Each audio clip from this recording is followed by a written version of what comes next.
como é que vocês estão? Quando a gente está falando de ir para os Estados Unidos, nós temos basicamente dois caminhos, que eu chamo de caminho fim e caminho intermediário inicial, tá bom? Inicial, intermediário e caminho fim. Então, você que está sonhando em ir para os Estados Unidos ou para qualquer outro país internacionalizar sua carreira, suas oportunidades, existe uma gama de vistos, de caminhos que lhe levam diretamente àquele fim. Por exemplo, migrar, trabalhar fora do país. No caso dos Estados Unidos, se você quer imigrar, se você quer ir trabalhar fora do país, existe uma série de vistos adequados a essa vontade. Tem lá os vistos de trabalho, os vistos de trabalho temporário, os vistos de imigrante, né? Os vistos de investimento. Só que muitas pessoas não estão dispostas a pagar o preço que direto ao caminho fim cobra. Isso a gente está falando do quê? Tempo e dinheiro. Então tem muita gente que nunca foi para os Estados Unidos, não sabe se vai gostar. Quando a gente está falando de solicitar um visto de imigrante, de fato, um visto EB2NW, um visto EB3, um visto EB5, um visto EB2, nós estamos falando de investir uma grande quantidade de dinheiro, tomar uma decisão imediata sobre a imigração e de esperar bastante tempo aqui no Brasil. Tirar um EB2NW, que é o visto da moda, né? Tem uns 2 anos, 1 ano e meio, que a galera tá batendo bastante na internet sobre esse visto. Um EB3, que é um visto também bastante requisitado entre brasileiros, é que tem muitas vezes menos requisitos, não vai custar menos, pessoal, hoje do que 15,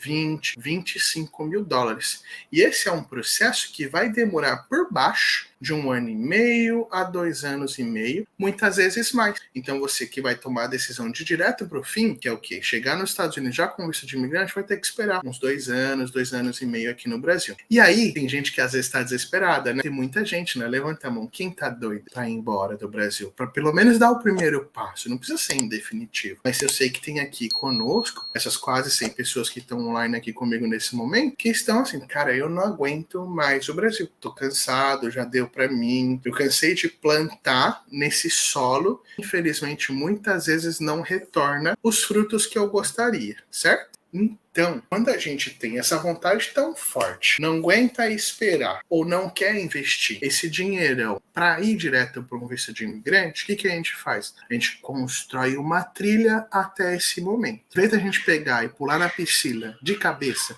sem saber se a água tá gelada, sem saber se vai dar pé para mim, sem saber se eu vou me adaptar a ficar tanto tempo nessa piscina, o que a gente faz? A gente molha primeiro o pezinho. Molhou o pezinho, a gente pega um pouquinho de água e joga no rosto. Molhou o pezinho e jogou no rosto, vai lá e vai até o joelho. Então, quando a gente não quer tomar essa decisão de imediato e quer ir dando esse passo a passo, nós fazemos o que a gente chama aqui na Internacionalize de rota. No caso dos Estados Unidos, rota USA, que nada mais é do que um passo a passo para você chegar até o final, mas o que? Sem precisar, mergulhar direto na água sem saber se é fria, quente, lá se vai dar pé ou não, ok? E o que isso é? É ir para os Estados Unidos com aqueles vistos que eu chamei de iniciais ou intermediários, que vão te permitir viver uma experiência e vai abrir portas para você desenvolver seu network, seus contatos, ter inclusive talvez uma proposta de um visto de imigração. Então, nós vamos para os Estados Unidos, nós vamos para o Canadá, para a Irlanda, para a Nova Zelândia, para a Inglaterra, com um visto que ainda não é meu visto de residência permanente, mas é um visto que vai me permitir experimentar. E aí existem várias formas de experimentar. Hoje, quando nós estamos falando do Brasil, a grande maioria de nossos colegas tem o quê? Experimentado de 2 formas, ok?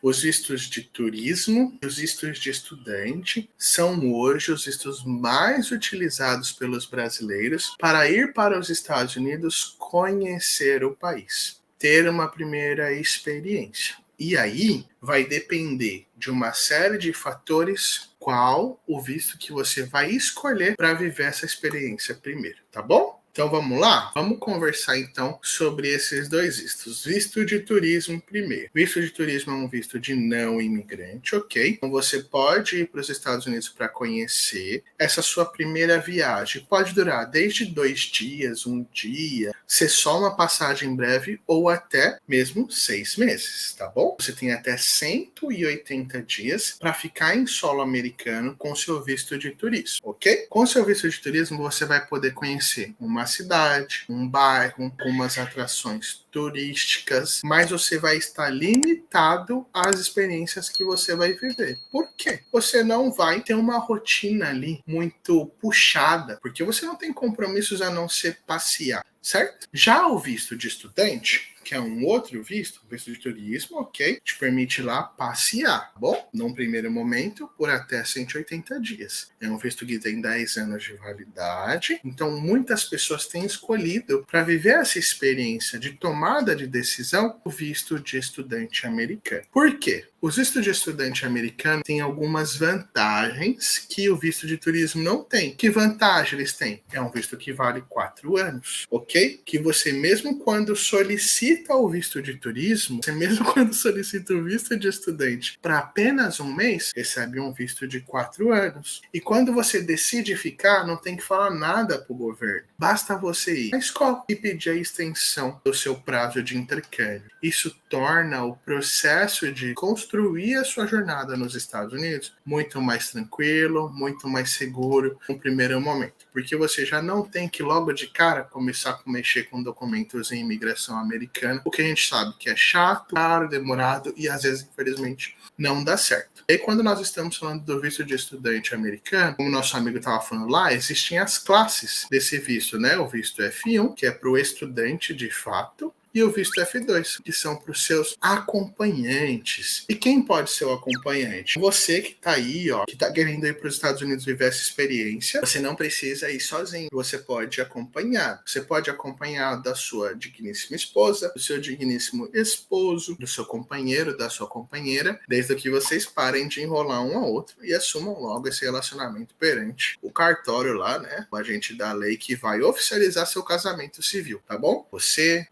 casado no civil e é legalmente, inclusive, reconhecido os acompanhantes, inclusive para uniões homoafetivas, tá bom? Então, você que é casado no civil, você pode estudar inglês nos Estados Unidos e levar seu companheiro, sua companheira, seu esposo, sua esposa, ok? Você também pode levar seus dependentes, que são seus filhos menores de 21 anos. E algumas escolas aceitam, inclusive, os seus enteados, tá? Então, se nesse novo relacionamento tem um filho ali que é de um outro relacionamento, tem muita escola hoje que já aceita, tá bom? Um abraço, fiquem com Deus, até a próxima.